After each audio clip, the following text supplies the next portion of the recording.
Welcome, friends, to the How-To Heretic. I'm Uncle Mark. And I'm Uncle Dan. And I'm Uncle Doug. And this is your user's guide to life on the outside. That's right. Leaving religion is gold, I say. But it leads you to a better world.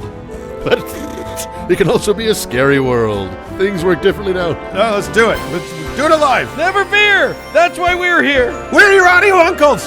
And with help from good friends and experts in all sorts of fields, we're going to share the stories and seek the knowledge to build a great life. After all, you only get the one that we know of, so you better make the most of it. Hello, guys. Well, Hello. hi there. It seems like we talked just yesterday. Oh. We did? Well, and not just talked. We raised funds. Yes, we unfortunately they weren't for us. No, but they're the next best thing. You guys, many of you may have joined us for that. What a ball we had with the cognitive dissonance guys, So much with fun. the scathing guys, with Andrew and Thomas from Opening Arguments, a whole slew of celebritant podcasters. And we raised, it looks like it's going to exceed $130,000. Yeah, it was absolutely the Woodstock of Ponzi middle-aged white men. It was. And boy, that was super fun. And I hope you joined us. I imagine they'll probably have that up on their YouTube channel, don't you think? Yeah, you can go and watch it if you want to. And if you do go to, if you didn't watch it and you'd go and watch our segment, if that tickles your fancy, make sure to watch the next 5 minutes of the Scathing Atheist segment for a little surprise appearance. Yes. You're going to have to wait longer than 5 minutes. But yeah, I mean, they're worth watching anyway because they're funny guys. So, But there was a cameo, and we're going to leave it at that. Yeah. It was very good. And if you love jokes about the California Gold Rush, oh my God, this, you guys, you are going to die. So that was super fun. Thank you for everyone who contributed and helped us not be the last place podcast, which is very important to us. We're And, not last. We're not last. I think we may be third. Yeah, I think we might have been third. Let's just say we're third. A distant third, but Yeah. it's still on the medals platform. Yeah, exactly. So anyway, thanks for that. We have a great show today. I am going to talk about a thing that absolutely should not be, and I want you to see if you can guess it beforehand. And I'm going to talk about some things that absolutely should be, Yeah. but aren't. Unfortunately. But if they were, they'd be really cool. Yeah. And I'm going to bring it home by talking about a failure in leadership that I am most definitely not grateful for. Yeah. And so wonderful show, not too high a body count. And, don't forget about all the other places you can be in contact with your Uncle Love here, like Joe running the unofficial Heretic Hangout Facebook page. Vern's getting more content up on YouTube. The merch, come on, get you some merch. Why wouldn't you want a How-To Heretic skateboard and or throw pillow? Yeah. Or a how to heretic prospector's pick. Or why don't you think soon. about getting a How-To Heretic tank top that you can wear to get vaccinated in? Yay. Boom. You know what I mean? You don't have to roll up the sleeve. It's already there. Excellent. Show your pride. All right, let's do it.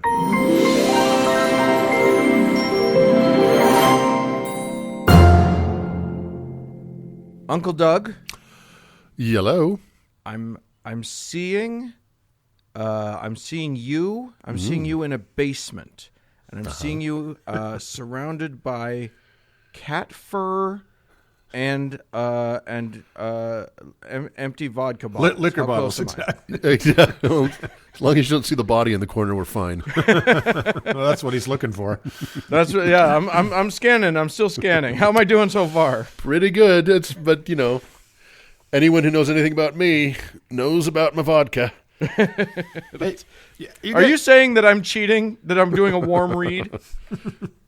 So you guys remember how just this last week we mentioned in the beginning of the show, we joined our friends Tom and Cecil from the Cognitive Dissonance podcast to raise some dough for the good guys in the Georgia runoff races for U.S. Senate. Yeah, we done that.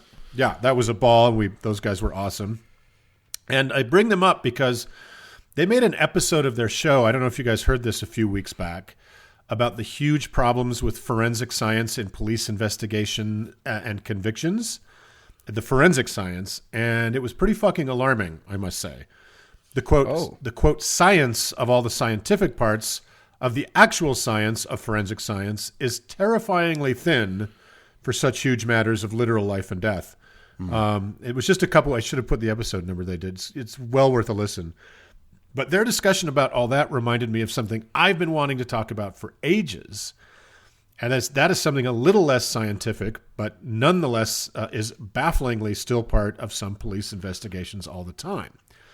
So way back when I was a baby, Mark, I worked at a fabrication shop in L.A., and we'd all go out to lunch at the cheap places around the shop in Chatsworth, which is a lovely part of Los Angeles, believe me.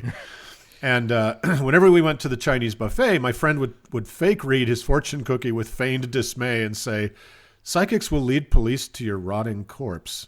It was and is still hilarious, I think, but it speaks to a serious problem. And that is the cultural acceptance in the U.S. and other parts of the world. Rotting corpses. Of rotting corpses and Chinese fortune cookies.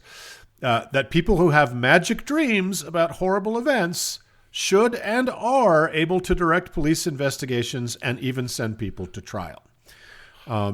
Should police and prosecutors consult the tarot or examine chicken entrails in order to know where to dig? Or tell families who took their child and did what to them?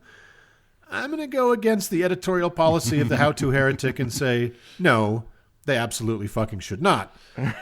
Yet even today, in the stable and sane US of A of 2020, with its totally flawless and fair judicial system, psychics are too often given a place at the table in investigations into super serious matters. Oh, no. Now, as a person who works in film and television, I hate to place the blame on my industry, but a ton of the blame is deservedly directed at the film and television industry. Yeah. There are too many shows about cops with psychic powers or psychics helping cops, or garbage, quote, reality shows about psychics like Crossing Over with John Edward, which I don't think is on anymore, who, like Eli said last week, has been exposed as a charlatan. Even though not that harmed his reputation at all. No, but his show's not on anymore. Anyway, I don't give a shit. So even though one of the, quote, reality TV shows purporting to show actual crime-solving detectives, detective work by psychics, got canceled after 3 seasons because they never solved a single thing. But it still got 3 seasons. Yeah. Oh. And did they know they were going to get canceled? Yeah, that's the test. And by the way, there's a thing that lawyers and prosecutors and defense attorneys in America talk about called the CSI effect, right? Where juries just believe, no, you send it to the lab, you go clickety, clickety, click, right, and a picture of the killer downloads, right? Like from enhance. Exactly. Click from a hair follicle. And this is part of it too. Like fiction and quote unquote nonfiction have kind of conditioned people to believe, oh yeah, there's something there, right? Right. Now, to follow Zoom in and enhance. Yeah. 2020 is not the ideal year to be overly fair to the police, but in a modicum of fairness to the police, a study showed that only 1/3 of U.S. police departments have ever had any real association with a psychic. And a third? A third. That's only? It's that because low. That seems like an insanely high number. I thought it would be higher than that. Oh my God. And far fewer than that number sought them out, under 5%. So maybe it's because I toil in the American credulity mines every week. I was shocked to find the number so low. And that might have something to do with some surprisingly encouraging stats, Daniel. Okay. The Baylor Institute did a study in 2006, I think, where they found that only 13% of Americans believe in psychics. Which really? is wow. Yeah. Now, twice the number of women believe in them as men, for what that's worth. And also kind of surprisingly, Southerners are less likely to believe in them than Yankees in the Northeast. No kidding. Looking at regional. So strange. 13% is an encouragingly low number, though in actual numbers it's about 16 million people, which is still too many people. Psychics have kind of embedded themselves in the American mud starting with the spiritualists of the 19th century, then turning into an entire communications technology industry to bilk people out of their cash in the late 20th century, which brought me to my new favorite word, fake lore. Basically an attempt to artificially graft some spiritual or cultural idea into the organic growth of folklore where it kind of doesn't belong. But yeah, so getting back to that earlier stat, Dan, while a third of police departments say they have dealt with with psychics. Yeah, that number's a lot lower. It's a lot lower. Only 5% actually sought them out. So that's kind of encouraging. Right. Yeah. So that means the psychics just showed up and said, I want to solve your murder? They do that. They flood them. So I'll get to that. So how do psychics behind the police tape or elsewhere do what they do? They have a variety of, quote, methods to find the various and sundry Jones Benet. Thank you. Psychometry is common, which is to handle an object associated with the missing person and gain visions like an old toy or article of clothing. Your standard clairvoyance, which is basically extrasensory perception. Right. Remote viewing, which is just having visions of past or current events. Postcognition, which is essentially seeing, past events clearly. Mental telepathy, and even dowsing. Yay! Every single one of these methods has been thoroughly researched and debunked as trash, but bad ideas never go away. They just get monetized. Now, remember when I said the police seldom initiate contact with psychics? As we discussed, that's true. The calls almost always come in the other direction. Whenever there's a high-profile missing person or murder, they come out of the Victorian drawing room's woodwork and bother the shit out of the police. It's such a pain in the... It's such a pain. It's the kind of balls that you have to have on you to decide that you should insert yourself into some family's deepest tragedy. Yeah.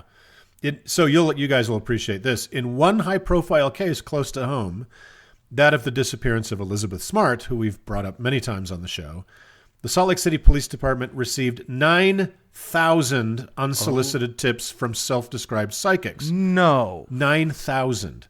Jesus Christ. Burying the precious few leads from more credible sources under an avalanche of bullshit. Yeah. One premonition said she was in a concrete vault that had been made to house ancient native remains in the foothills overlooking downtown. Oh my God, you're such an idiot. That's 10 different layers of idiot right there. Totally.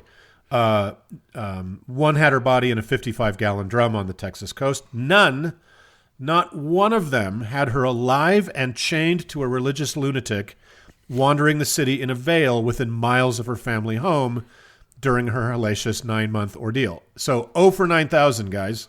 Right. So other than showing there is no gift to their gift, being unable to aid the rescue of a living missing child, their bullshit clogged the very limited resources of the taxpayer-funded agency charged with locating her. Oftentimes, psychics will contact the families of the missing directly, claiming some special knowledge. Unethical. Yes, this is particularly scummy, but weirdly, most people who study psychics and their motivations conclude that many of them earnestly feel they are doing the right thing. Oh, I'm sure that that's true. When you understand that, I don't know. I don't know if I agree. I don't know about most, but I'm sure that that's true in a lot of cases. It may be, but let me expound. Go on. Just to jump in real quick, good intentions does not excuse crime. Just saying. Good intentions, you know what I mean? and does not excuse terrible outcome for a family, right? Right. So there are basically 3 ways they can arrive at their conclusions. And again, it's arguable whether some of them think they're really doing it, and some of them know that it's a scam, right? Or some combination of the two. Right. So 3 ways they can do this. First, they just straight up announce they know where the missing person or body is in the media or whatever, on a police answering machine. Secondly, they cold read. Now, this involves contact with the family or investigators, and the psychic will begin to throw out some very vague notions and see how other people respond to it. Like, I see water. I feel like there's something starting with the letter O involved or nearby, or maybe an R. So just to make sense of that, all of you listening at this very moment are near something that starts with an O or an R. Then there's are they? There's the hot read, which is a tad more work, but far more effective in being seen as legit. In most missing person cases, a bunch of public info accumulates quickly. News articles about the missing, pleas from the family on television, police statements, etc. A decent hot reader can then approach the family and flesh out details, making them seem truly psychic. And in some more high-profile cases, the police unwittingly show the hot reader non-public information to aid their, quote, gifts, like secret evidence, maybe information on possible suspects, maps of areas searched, all this making the psychic's job of faking up a chain of events all the more simple. Yep. So let's explore the last two techniques a bit. If you're in the guessing business, best guess on the safe side. In most cases, the psychics will describe the kidnapper or murderer as a man. Smart move. The vast majority of murderers and kidnappers are men. They will say, I see a tattoo. Also, a huge number of abducting or murderous men have already spent time in jail. Many of them have jailhouse tattoos. They'll say, the body is near water or in the woods. That's incredibly common prognostication. That's right? Most of the world. Also, Doug, when you get rid of a body, do you dump it in the food court of the mall? Exactly. Or remote places with few onlookers where the soil and the water will conceal and decompose your crime, right? Well, I don't put it in the food court of the mall again. Yeah, I mean, it's just... right. You only make that mistake once. That turned into a whole thing.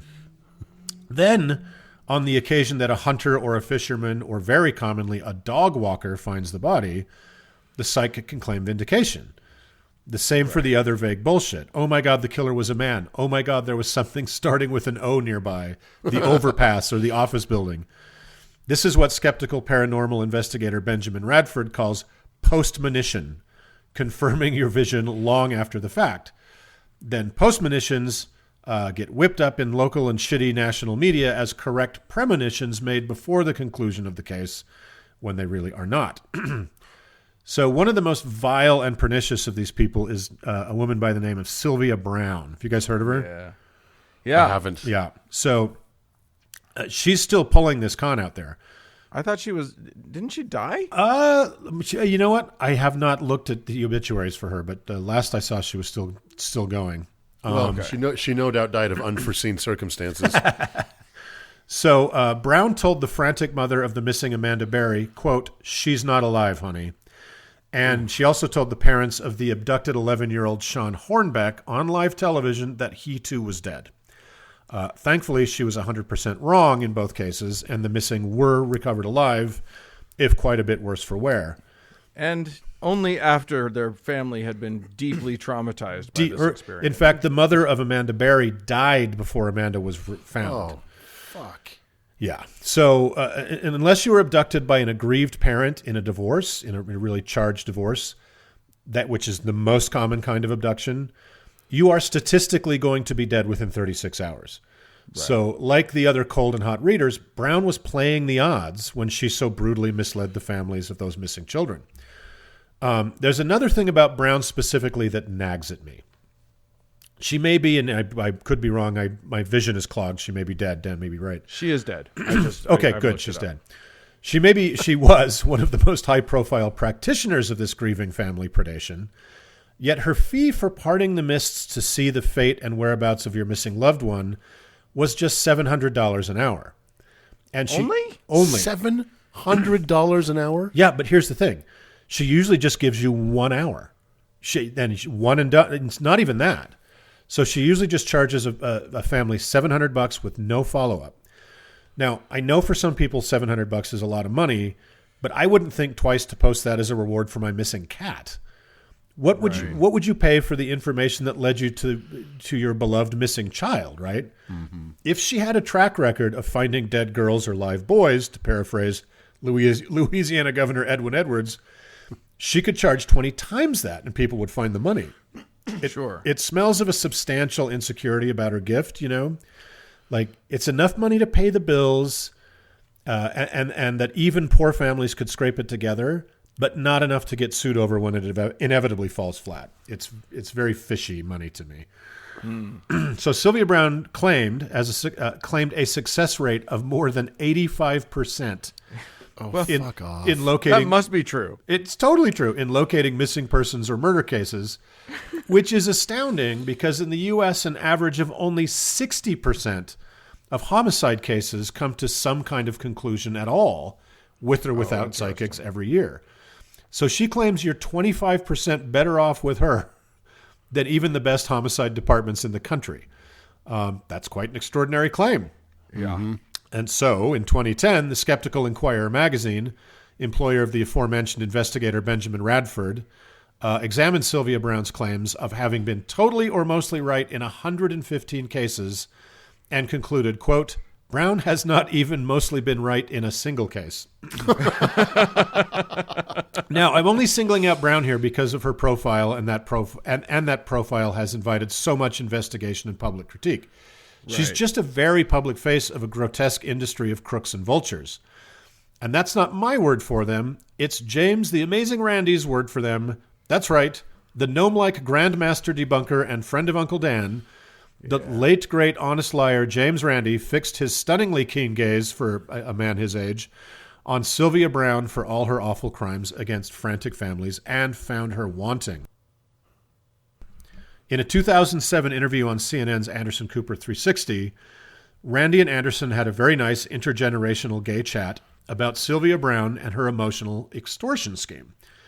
In response to a question from Cooper asking Randi if he was surprised by the Montel Williams TV clip of Browne telling the very much alive Sean Hornbeck's parents that he was dead, Randi replied, no, I'm not surprised at all, because all of these people who say that they can speak with the dead, all of them, including Sylvia Browne, of course, are like vultures. They sit in a tree and they wait for the grieving to come by, grieving people who are vulnerable that really need some help, and are naive enough to think that, well, if she appears on Montel Williams, Montel Williams wouldn't deceive us.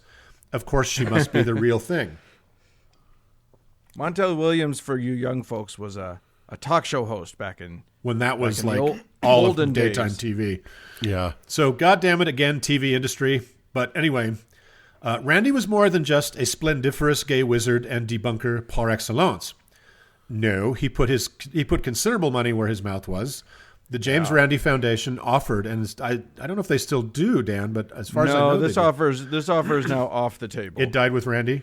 Yeah. Oh, they offered a $1 million cash award to any psychic or spoonbender or necromancer that could, under controlled, scientifically observable circumstances, prove their supernatural claims. Yeah. As he told Anderson Cooper, he extended the $1 million prize to Sylvia Browne, who makes her, miserable $700 an hour wage 1 hour at a time. But she said, and this is for real, that she, the greatest mystery-solving psychic of her age, could not figure out to get a hold of him. her crystal ball must not have had the Google. Hilarious. So, keen listeners may recall Dan discussing one of Randi's most spectacular takedowns of a fraud, that of the odious hope peddler and snake oil bastard Peter Popov in episode 55. That's a fantastic story. So here's a little aside. I thought the Amazing Randi was the first magician / bullshit debunker to go hard after the frauds of spiritualists and psychics. He was not. No, dear uncles. None other than the great Harry Houdini. Yes, indeed. The magician's magician, and perhaps the most famous escape artist of all time, was a member of the Scientific American Committee that offered a cash prize to any medium or psychic that could prove their spiritual claims. And in so doing, he took down some of the leading shysters of the age. Some people may know about the seances his beloved wife Bess held every Halloween after his death in an attempt to contact him. You guys know about those, right? Yep. That was a very famous thing. What I didn't know about those famous seances was that they were a continued effort on the couple's behalf to debunk spiritualism and mediumship. They came up with a code that only the two of them would have known, right? Derived from their favorite song. And if her celebrity seances ever located him on the other side, his spirit would say, Rosabelle, believe. So after 10 years of annual Halloween high-profile seances, Bess announced the effort complete, saying 10 years is long enough to wait for any man. So as of this recording, the huge cash awards offered by Harry Houdini and his successor James Randi remain uncollected. The FBI says that to date, they are unaware of a single case that was solved or even substantially aided by the advice of psychics or clairvoyants. That's not to say it couldn't happen, but in tens of thousands of cases, thus far, it has not. So, what are we to make of these people claiming inexplicable, extraordinary supernatural abilities with 0% real success rate, and postmonitions don't fucking count, who present themselves to desperate families in need of hope and inundate the voicemails and emails of the limited investigative police departments with totally unsubstantiated bullshit?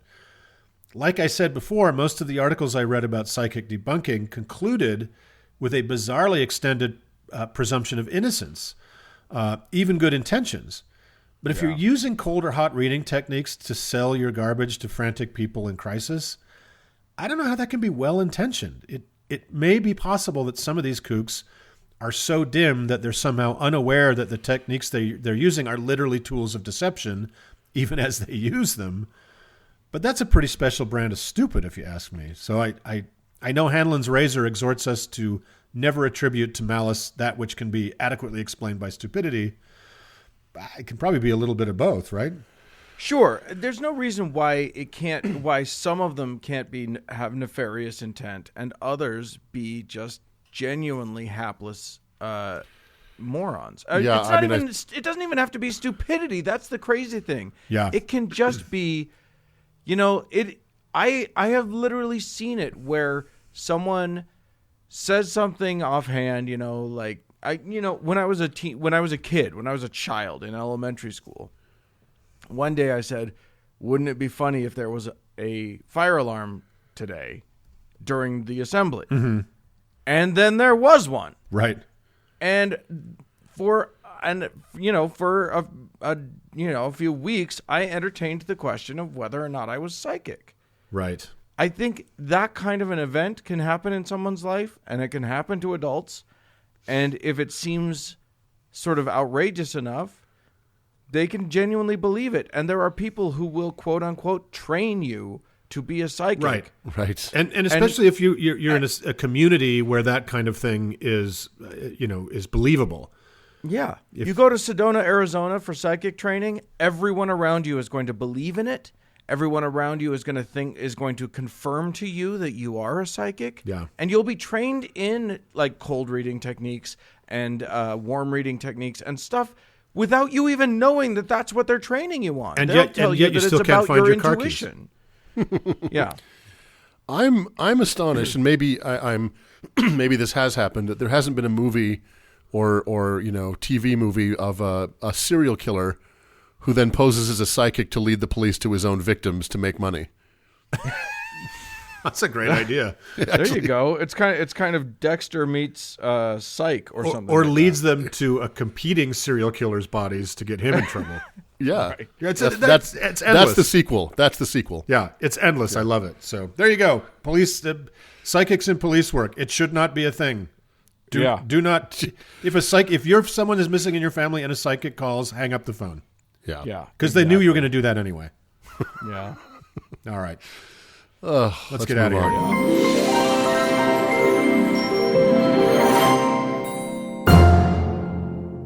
Uncle Mark. Hi. Well, 2020 has been a peachy keen year for us all. Yep. What with smooth the murder, sailing, clear skies, following seas, pandemics, easy breezy. Yep, pandemics and social unrest and murder hornets. But I guess it could always get worse. I don't need It's as an atheist, I just feel like that's tempting fate. But listen, Christmas shoes. That's coming. That's Christmas shoes. That's true. There's something to look forward to. Yeah. Well, make it worse. Yeah, okay, make it worse. Well, okay, listen. Or better. I don't give a shit. Whatever. We'll figure it out. According to Andy Williams, it's the most wonderful time of the year. There are kids jingle belling and everyone's telling you be of good cheer, which is great for some, but not everyone thinks of this as the happiest season of all. Some folks don't connect to all that sleigh bell ringling, ring-ting-tingling bullshit. Especially this insane Krampus of a year. Yeah. There may be an especially large swath of people who would rather deck their halls with poison ivy. Fa la la la la la la, fuck your face. So, in honor of the curmudgeons of the world, I've decided to launch the holiday season by summoning us some demons. Yay! Stuff that in your stocking. Now, I'm relatively new to demonology, so I've taken as my text a cute little manuscript from sometime in the mid-17th century, known as the Lesser Key of Solomon. Mm-hmm. Now, I knows. think that's got a mention once before Maybe. on the show. I think when we talked about Pazuzu, it might have popped up. Exactly. Yeah, I don't want to steal. I don't want to, steal your demon thunder here. But go on. No. We'll get to Demon Thunder later on. All right. Anyway, The Lesser Key of Solomon is a book that nobody knows who wrote it, but we definitely can point to some source material. The most direct source is almost certainly the work of a 16th century Dutchman named Johann Weyer. Hailing from a town in the Netherlands delightfully called Grave. I'm sure it's Grave, but whatever. Weyer, a.k.a. Jan Veer, Johann Veer, Johannes Veer, Jean Veer, Johannes Weyerus, and also Piscanarius, was a physician. Piscanarius is my safe word. Yeah, exactly. When things get a little veer. I thought that was a paint color. I thought that's somewhere between kind of bright yellow and beige, but whatever. Yeah, sure. Absolutely. A little Piscanarius. Yeah. I think the exterior of my building is Piscanarius. It is Piscanarius. Anyway, Weyer was a physician who may or may not have been trained to be so, but considering the state of medical practice at the time, would that really have mattered? And a prominent occultist. So he was an interesting cat. For instance, he railed against the then popular anti-witchcraft book Malleus Maleficarum, which I talked about briefly in episode 161, and said that witchcraft didn't exist, and that the women accused of it were likely just mentally ill, which is a pretty progressive position to take. And he probably got burned for that, didn't he? Well, he managed to survive it. He was a man, after all. Yeah. But he may well have been the very first person to take that position. So that's pretty cool. On the flip side, though the women accused of witchcraft weren't in cahoots with the devil, such cahooting was definitely possible. And the way to do it was through demons. Oh boy, did he like him some demons. Wrote all about them. His most influential work was the 1563 classic. You guys will remember this, of course. It's called De Prestigiis Daemonum et Incantationibus ac Veniciis. Oh, it's just a family favorite. We read that every Christmas Eve. Rolls off the tongue, doesn't it? Yeah. Rolls off the forked tongue. Yeah, exactly. Translated roughly to On the Illusions of Demons, and the Spells and Poisons too. In this, Weyer insisted that demons were like totes real and would appear to those who called on them. To what end? Well, to answer that, we would need to turn to an appendix to De Prestigiis, which then took off as its own fun tome titled, Pseudomonarchia Daemonum. Which means eat, pray, love. Which means eat, pray, love. Right. Or the alternate translation, the fake monarchy of demons. In that, he lists 69 different demons, gives their sigils, and helps the reader out with the best time and ritual to conjure each. Yeah. He's encouraging summoning them. It does seem that way, doesn't it? Yeah, just a bit. He was kind of railing against it. It's hard. It's actually literally hard. Here's to how know. you get a hold of this guy, but don't do it. Yeah. Yeah. It's hard to know what his angle really was to me, actually. Because he would rail against the devil and all this devil stuff, but then he was like, "But here's how to do it." Yeah. Right. Very, very strange. Don't ever do this. Right. Here's how to make dynamite at home, kids, but don't try it. He didn't make it all up, of course. He referenced previous grimoires, which is what you call a book of spooky magic. But surely he made up a bunch of it because, and I think you'll agree after I introduce you to a few of these guys, making up demons would be totally fun. Anyway, Veyer's book was a big influence on the Lesser Key of Solomon, which contains in it the Ars Goetia. Oh, yeah. Which is a A mess. very famous spell. Yeah. Well, no, it's a whole book. It's a mess of a phrase, presumably taking the words ars from the Latin meaning art, and goetia from Greek meaning charm or conjure. Ugh, don't get me started on Greek-Latin hybridizations. Well, I think that was the name of a spell that Aleister Crowley was trying to pull off, some huge summoning thing in his house in Scotland, but it was like a 75-day thing. It was the book that he used for it. Gotcha. Okay. As a matter of fact, he invented a whole bunch of like new sort of geometric things that he would base on the Ars Goetia, and the sort of goetic demons were a point of his study. So Gotcha. there you go. Anyway, it became the Ars Goetia, and I'm sure I'm pronouncing it badly, and you can at me or not, but it became the go-to compendium for anyone looking for a good demon or two. For all your conjuring needs. Absolutely. Aleister Crowley based a bunch of his dopey nonsense on it. It expanded Veyer's 69 demons into a far more complete 72. The goetic Just round demons, it up a little bit. Oh, sure. You gotta get some fun out of it. Well, the thing is, if it's 69 demons, then the kids are all just going to snicker. Exactly. Yeah. Exactly. I'm amazed I didn't throw in a 69 joke. I don't know how that happened. How did you miss that? Anyway, the goetic demons are considered pretty definitive. I mean, sure, there are all manner of lesser imps and demons, but the great Satan himself is red and scaly with a bifurcated tail, and he carries a hay fork. Oh, no, I'm kidding. He's white. Also, this isn't about him. This is about his generals, the princes and kings of his domain, his hell's best and brightest. So, each of these crazy bastards has their own set of characteristics and specializes in different fun ways that they can help the person who conjures them. Let's meet a few, shall we? Yeah. Let's.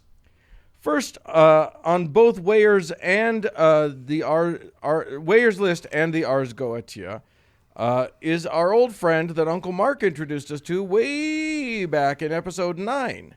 That's Baal. Oh, yeah. Now, when Mark talked about Baal, he was a Canaanite god. Well, not anymore. Demon makers, Green Party progressives that they were, loved recycling. So they'd take all kinds of old gods and demote them to underworld henchmen. So Baal is the first king of hell and head of the infernal powers. He has 3 heads, a toad, a man, and a cat. So, you probably won't have too much trouble spotting him. It's like the wind in the willows. Yeah, exactly. He speaks in a, quote, raucous but well-formed voice, not unlike Uncle Dan at a particularly spirited karaoke rendition of Heart's classic, Alone. So, why would you want to summon this 3-headed sumbitch? Well, Baal can teach you the subtle and totally creepy art of invisibility.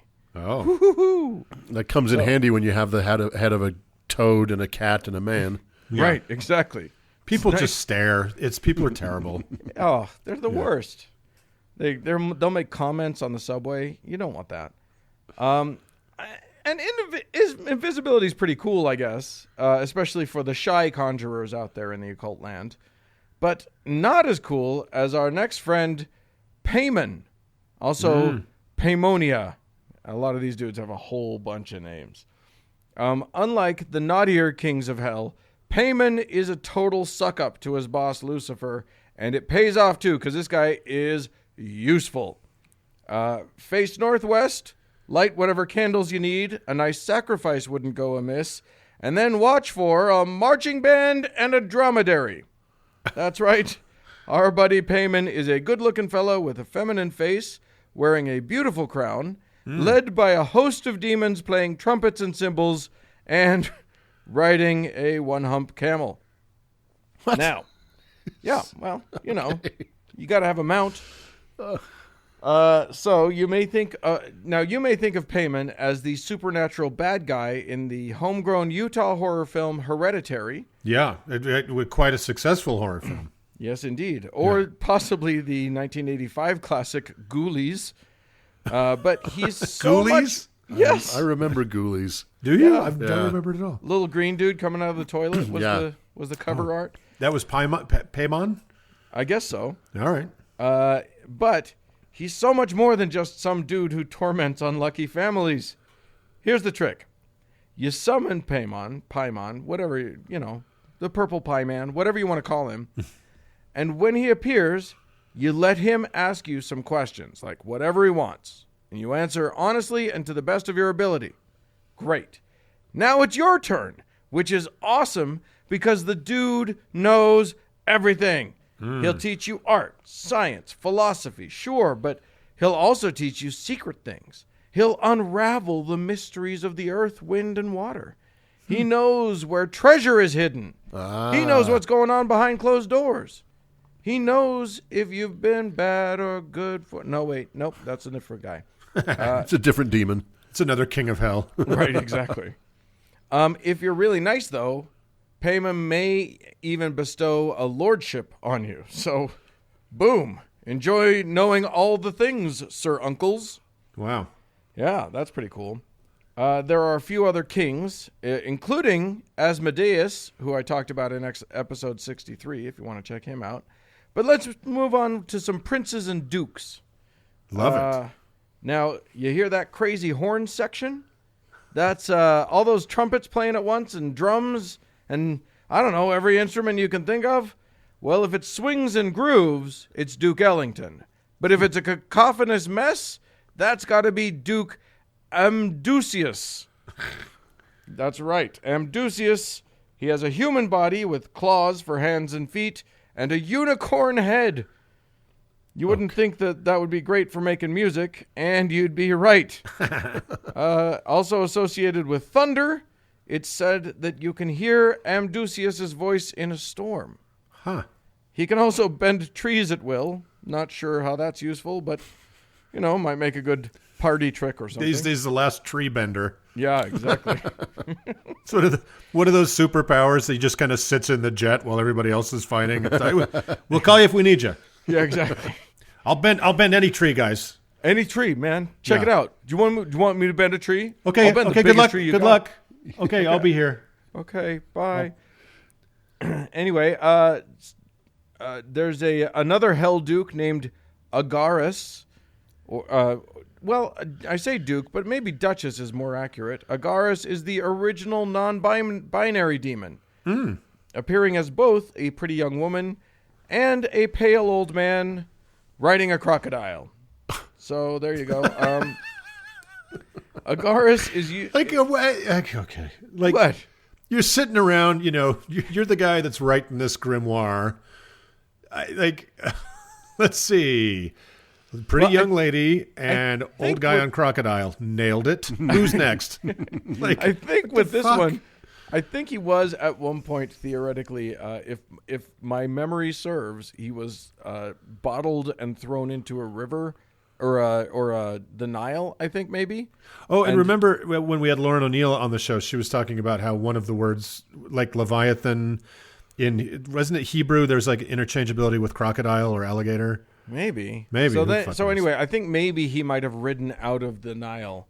Oh, on the crocodile. I'm not sure. Anyway, Agaris is useful for compelling runaways to return, or making people who won't take a hint that they've overstayed their welcome leave. So that's handy. Having an old man ride in on a crocodile will do that to a party. Sure, Party's over, kids. He will also teach you. Agaris will also teach you every language on Earth, just so that you won't miss any rude jokes he might want to tell you. All right. It's off on. Seems like kind of a cool uncle. Yeah, totally. Yeah. Orobas, he's a prince of hell who's human in the middle and horse on either end. Oh. That is human arms and torso with a horse's head and legs. Oh. No word on his, He'll give true answers about the past, present, and future. So he's great to have at bar trivia night and your local bookie. I think those are just called true answers. Yeah. Well, yeah. Okay, fine. Done. Only about the past. He'll lie about the future. That's right. He'll lie about either the past, present, or future. Up to you to figure out which one it is. He is also good at helping people gain favor with friends and enemies. He was around long before How to Win Friends and Influence People came out. And he never, this is interesting, never deceives anyone, which is an interesting quality for a demon to have. And does he ride a pangolin? I no word on his mount. Oh. He will protect his conjurer also from any other spirits which may want to tempt them. So he seems like a really good guy to have. You know what would be awesome? An awesome crazy billionaire money project is to make like a carousel representing all these figures. Oh, like yeah. The carousel of hell. That would be fantastic. Somebody send us money. Yeah, exactly. There you go. It ain't going to be cheap. That right there, that is a good Patreon goal. Yeah. Just children sobbing as it goes around. Beep, boop, boop, beep, boop, boop. Yeah, it's three-headed scaries. So, are you a little rough around the edges? Does your motorcycle gang think of you as lacking in gentility and class? All day. Maybe you should summon Marquis Nabarius. According to Vire, Nabarius is the most valiant marquis in hell. Sometimes except for Marky Mark, but fair. Yeah. Sometimes depicted as a crow, and sometimes as a three-headed dog, and sometimes as a crow with three dog heads. Nabarius will make you cunning in rhetoric and teach you the art of gracious living. What is this guy's image of hell? Well, like it's just very polite down there. So weird. It depends on who you're summoning. I'm just trying to wrap. It's like a salon, right? Yeah. Just a bunch of intellectuals walking around having conversations and teaching each other all the languages. I'm just trying to wrap my head around the scenario of being taught which fork to use by a raven with three dog heads. No, darling, that's the fish fork. Oh, don't be so gauche. That's the runcible spoon. I was in a band in high school called Runcible Spoon. Oh, it's fantastic. I love you guys. Thanks. Our early work was good, but you sold out. Once you went electric, really it was no good. Electronic. And then Yoko ruined everything. That's right. So I think I'll close out with my personal favorite demon, at least as of right now, Prince Stolas. Now, Stolas is the demon that makes me know for sure that hell is better than heaven, because while heaven is full of angels, and Doug has taught us how terrifying that thought is. and so many of our patrons. Right. Yeah, if you take the Bible's word for it. Hell has Stolas. Now, Prince Stolas is a long-legged owl with an adorable little crown on his head. Summon him, and he'll teach you astronomy, because obviously he is an owl after all. And he's also super good with herbs, plants, and precious stones. So there First of all, I think all owls should have little crowns on their heads. Right. So I would like the incoming Secretary of the Interior to make that happen. Yeah. And just picture an owl with those long stork legs or something. It's adorable. Fantastic. Yeah. So I guess the point here is, if you need some help in your life, I suppose you could go to God and ask for help, but knowing his track record and infuriating, mysterious ways, you'll probably do a lot better if you just do a little research and summon just the right demon for your needs. Yeah, this makes me think hell is a good place to get like a classical education. Yeah, absolutely. Yep, I need to learn Greek and learn how to shoot an arrow. What demon do I summon? Yeah. There is one. You'll find him. There is. Yeah, that's awesome. You might summon more than one. You never know. It just depends on how much livestock you have to sacrifice. Yeah, well, so I love demons, the Mars Goeta. We need to get. Can we buy one of these? I don't know. I'm sure we can. We should. We need to have one in the how-to library. Yeah, we need a nice grimoire. If anybody has a nice grimoire they know about, let us know. A nice grimoire yeah, or a exactly. knight's grimoire? A A nice one. knight's I want a yeah, nice we- copy. I would like it to have belonged to a man-at-arms from Are they required the to 14th have been- century. It feels like if it's not leather bound, it doesn't count. Is In that human true? skin, naturally. Like Yeah, Aristocracy. exactly. Yeah. Exactly. All right, well, so- that was a wonderful visit to hell. There you go. Go to hell, everybody. Bye. Moving on.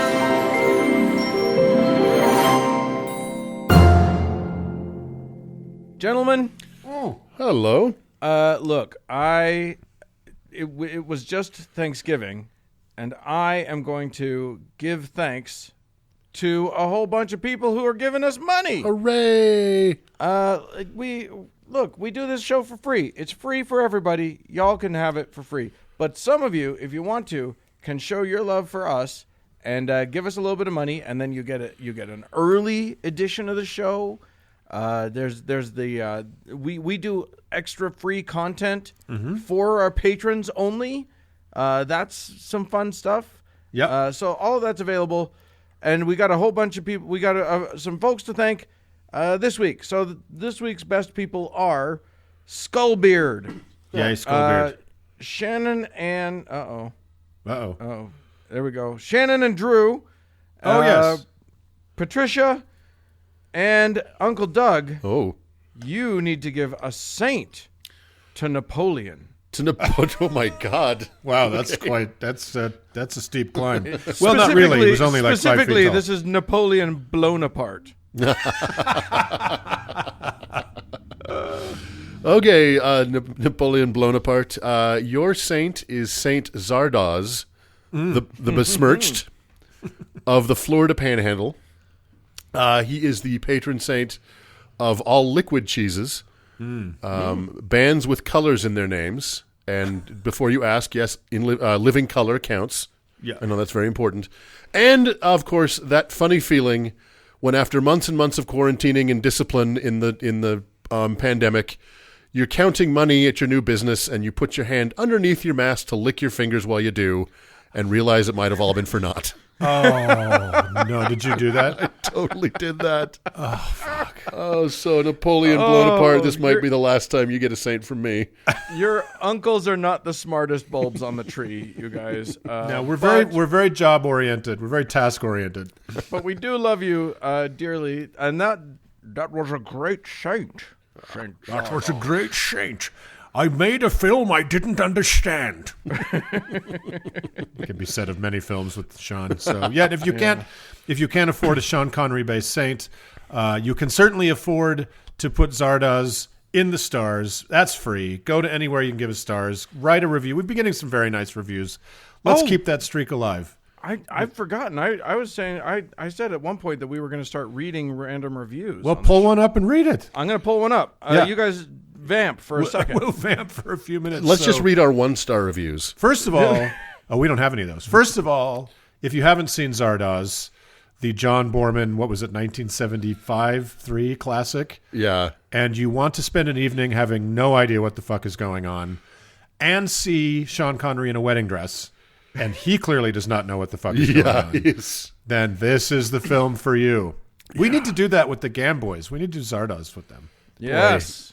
It's a slog. Does it have a religious thing to Oh yeah, it? there's a whole Egyptian kind of cult thing to it, right? All right. Are you listening out there? Everybody write to them at the same time now and tell them that they have to Tell do the Zardoz Gamboys, with us. enough of their shit. All right. Here's today's review of the day. This is by Realogic, who says, "All hail the uncles. Yes. The uncles are your true gods. All other gods are false gods. Fall to your knees and worship them. They will answer your prayers and provide for you always. Put your faith in them and in them alone. Praise be the uncles, for they will grant ye sainthood and eternal life in heaven, although your heaven might not be exactly what you're expecting or wanting or even like a little. But they are gods and it is their way. Please don't smite me. Purple Nurple." So that is the baseline. Reallogic's review is the baseline. Everybody, you gotta top that. So Either top that or be so boring that it's cool.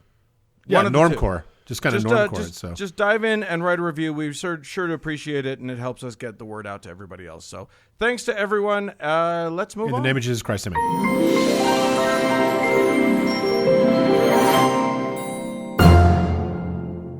Well, Uncle Dan, Hey.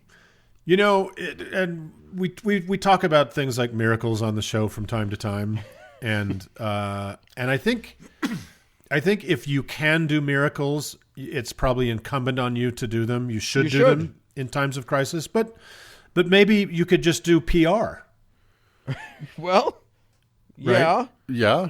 I suppose that's a possibility. You know, coulda is not the same as shoulda, so maybe what you need is just put a little English on that thing. Turn that frown upside down. Right, the more Doug? ham-fisted and pointless, the better. Yeah, totally. Well, I have a nugget for you, dear uncles. I would say that perhaps the most succinct way to describe these last 4 interminable years is a crisis of leadership. No doubt, if we survive, talking about this podcast? If we survive this crisis, no doubt ink will be spilled by the barrel to put into words the scope and scale of this failure. As of this record, over 200,000 of our fellow Americans have perished at the hands of this crisis. Oh, we're hurtling towards 300. Yep, and you know, the worldwide total is obviously far, far higher than that. Although there seems to be hope on the horizon, thousands of us are dying every single day. What makes this nightmare so much more unbearable is that it did not have to happen. Our leaders at nearly every level failed us, and we are paying the price. Those of us who live in red states have been failed even harder. Leaders all over the world, and here in America, from the White House to state houses to city halls, fuck this up 10 ways from Sunday. Yeah. But this failure has many fathers, and many leaders of many institutions have blood on their hands. With notable exceptions, the press has failed us, sports franchises have failed us, and of course, religions have failed us. It's truly an expression of how our leaders have failed that the NBA and fucking NASCAR are 2 of the only institutions that did it right. Goddamn heroes is what they are. Yeah, who knew? This failure has taken many forms, from the downright negligent homicide and intentional misinformation coming from the Trump administration to the myriad missed opportunities at providing solid leadership out of cowardice or fear of angering the great golden god. It's one of these missed opportunities I would like to talk about today. The vacuum of leadership at the national level has been vast, and although nature abhors a vacuum, it seems to really like dunces. Enter one Russell M. Nelson, President and CEO of the Church of Jesus Christ of Latter-day Saints, formerly and soon to be known as the Mormon Church. Once Nelson The once and future Mormon Church. Exactly. Once Nelson kicks it and Dallin H. Oaks lays his bony hands on the reins, I'm sure we'll be back to the Mormon Church. Yeah. I got news for you. Literally nobody cared when he asked everybody to stop calling it that. I know. So That's true. It never stopped actually being the Mormon Church, Yeah. including Mormons. Like, all of my Mormon friends still use all the terminology that he distinctly asked them not to. Yeah, which may go against the theme of this segment, but here we go. Clothed with immense power over his millions of adherents and endowed with unimaginable wealth, and after a mere 9 months of the global pandemic, Nelson announced on November 13th, about 2 weeks ago, that he would be releasing a video message to address the crisis on November 20th. Why he needed to hype this announcement for 7 days is anyone's guess, especially when at least 1,000 Americans died each and every one of those days. Well, he was thinking people probably needed to set their VCRs. He's 94 years old, folks. Yeah. He's 96. Is he? Yep. Well, he was 94 before. 2 years ago. Fuck, how does that work? There was quite a bit of speculation as to what would be the contents of this message on Mormon subreddits. Would Nelson finally admonish all Mormons to wear masks at all times outside the home? Would he command the millions of Mormons who hang on his every word to practice strict social distancing? Would he announce the... What's that? He's a damn doctor. He's a You'd fucking think. doctor. And we'll get to this. Would he announce the cancellation of all church services and all in-class learning at the 4 Mormon universities until the crisis was over? Would he announce that the church would dip into its $100 billion rainy day fund to help fund remote learning for America's children? Would he announce that the church's vast missionary network would lead the way in distributing the vaccine worldwide? Would he, at the very fucking least, admonish Mormons not to travel in the coming week for Thanksgiving, but stay home and mitigate the outbreak? Surely, any and all of those things would not only be well within the church's capabilities, but however belatedly, would have an actual, tangible effect on the world, and would have the added benefit of garnering massive positive public attention for the Mormon church. Well, if you really thought that this leader of this church was going to do something so self-evidently whatever positive, it's called.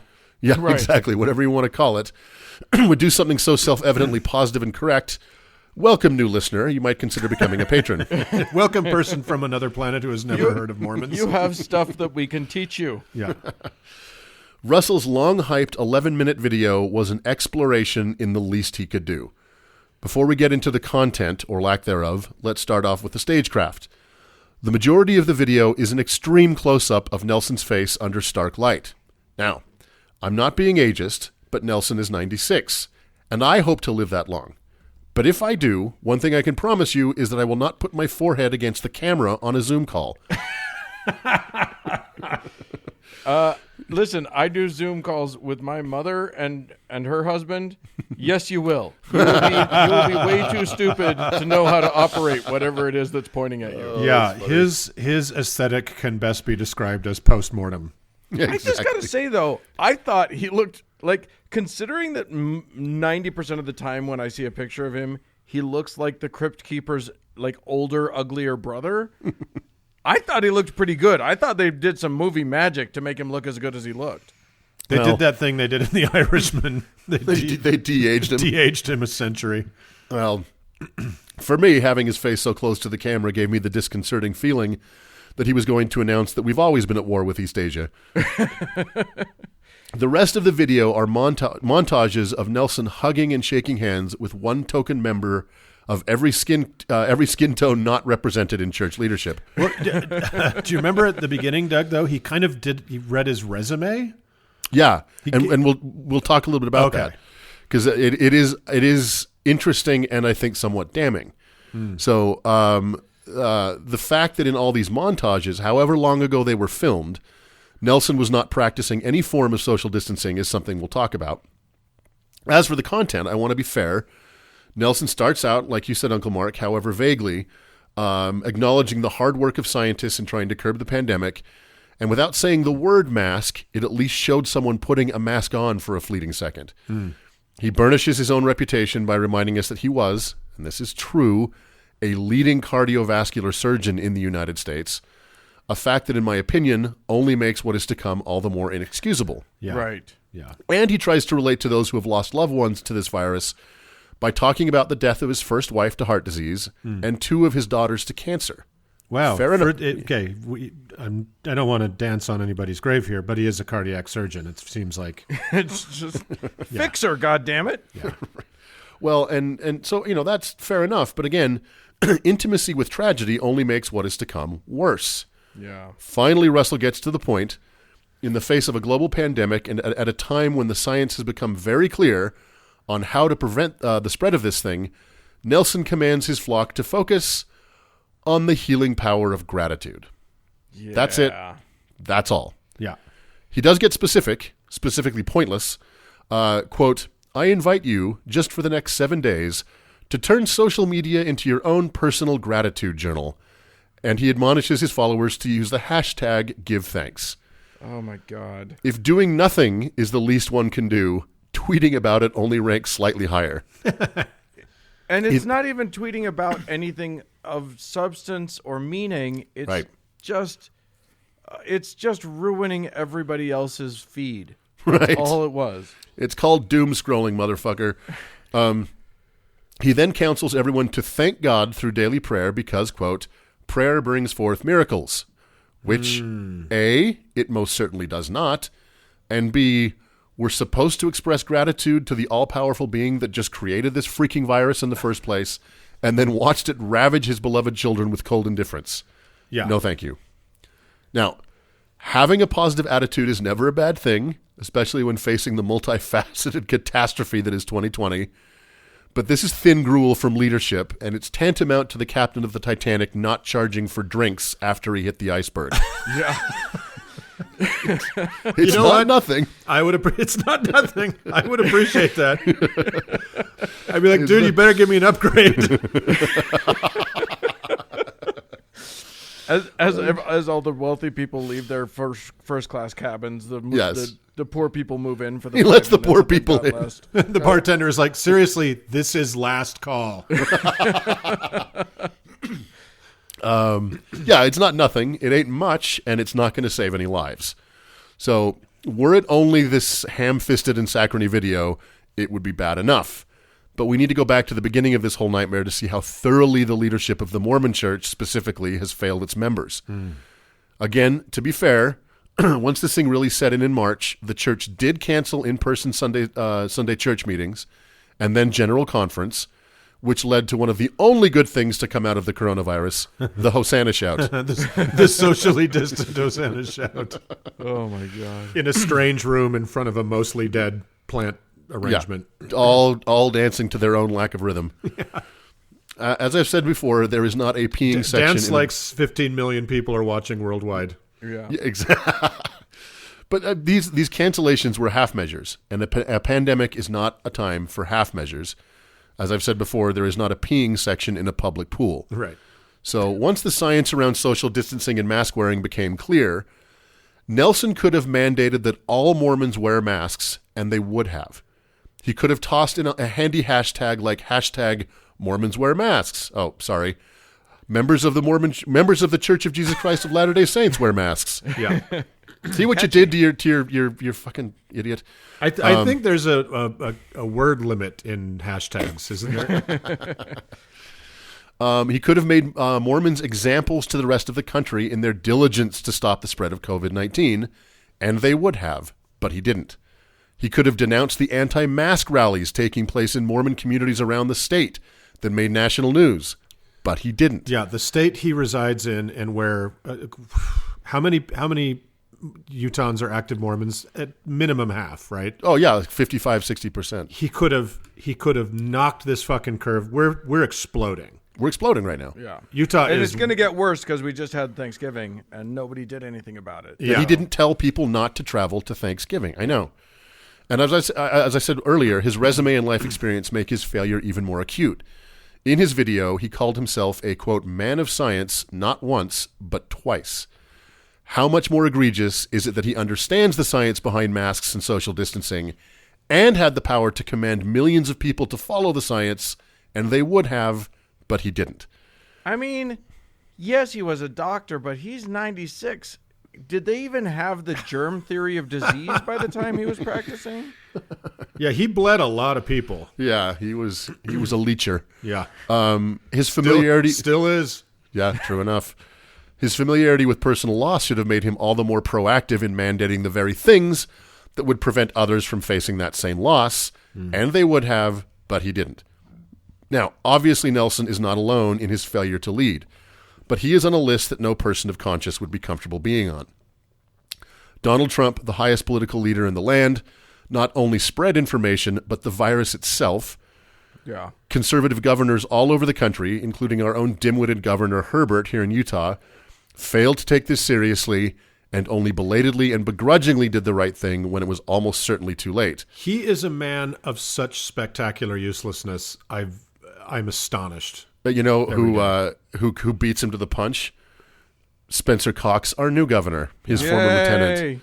Yeah, we can pick him here. Add to that list of failures senators, representatives, mayors, pundits, and quote-unquote journalists.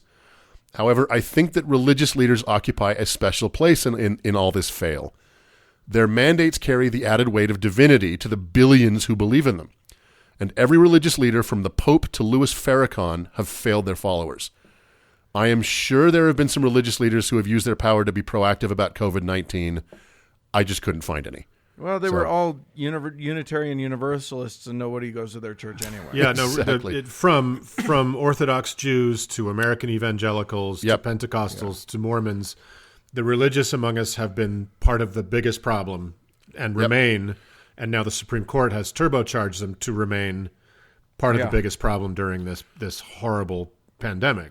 Yep. Yeah. So our political institutions failed us, but we can change that. And thanks to all that is good, we did so about 2 weeks ago, but our religions failed us too, and they are not subject to democratic forces. They failed to predict the pandemic and failed to effectively lead their people through it. I think they got to go. However, I have no doubt that many will greet the vaccine not as a scientific breakthrough that it is, but as a divinely inspired miracle that will affirm their faith, and they will draw none of the correct conclusions from this utter failure. So, the correct conclusions being that Jesus is fake, but Dolly Parton is very real. Yes, very true.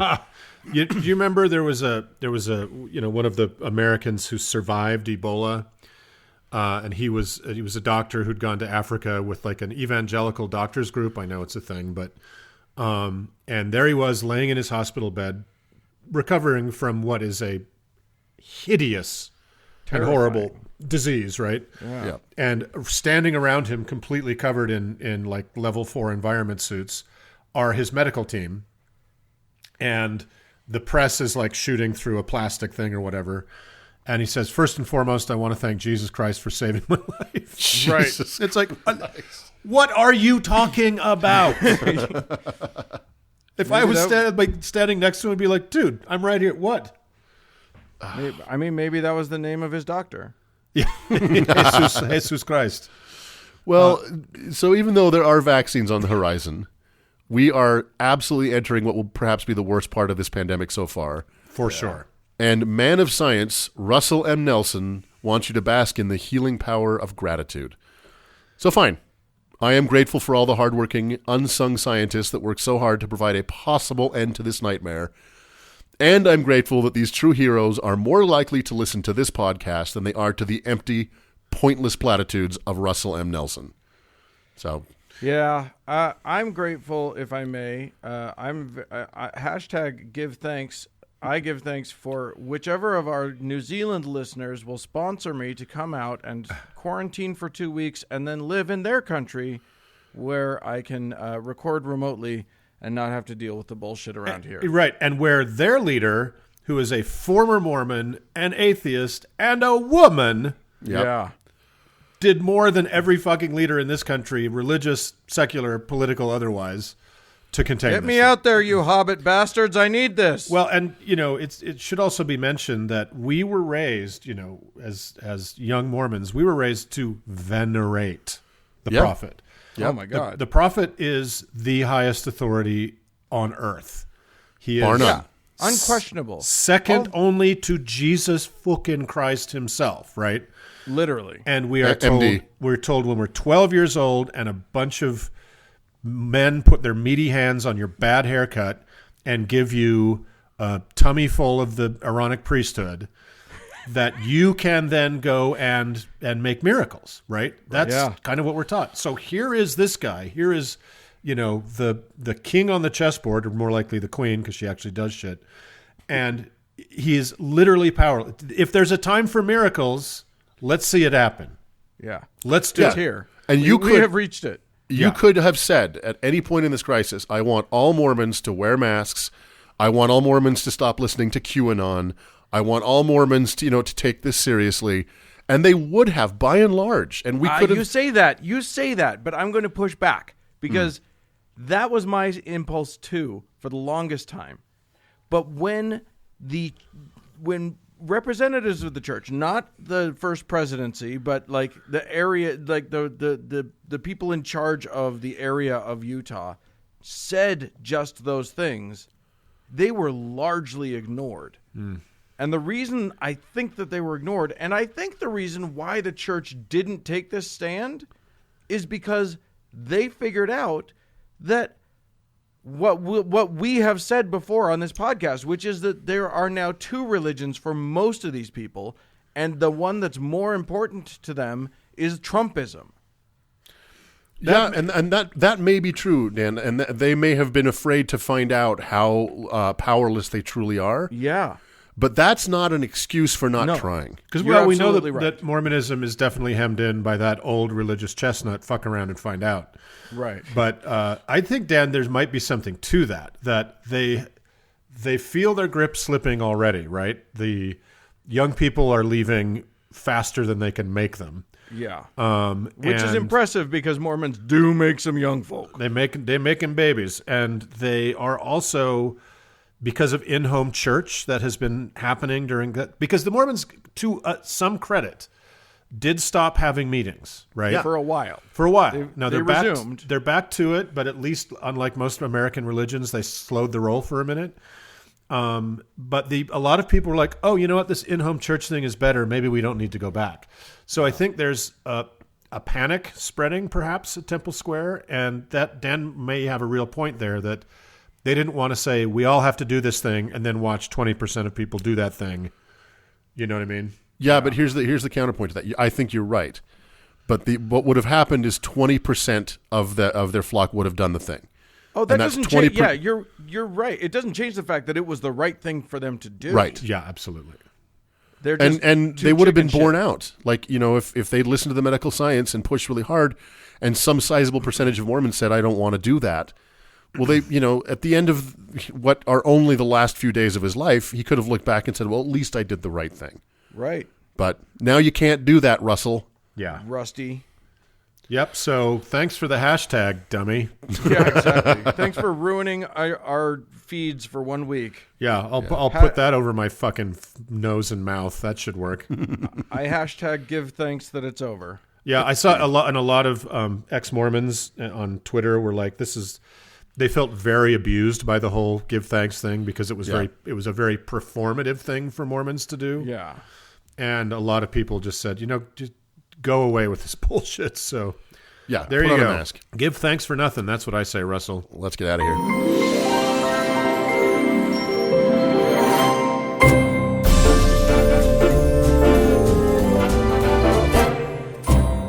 Well, friends, that is it for this week's show. If you have a hashtag you'd like to shove your thanks up, please send us an email at howto@howtoheretic.com. Or have one of your three heads leave us a voicemail at 903-888-HOW-TO, which is 903-884-6986. I'm also on Twitter at HowToHeretic.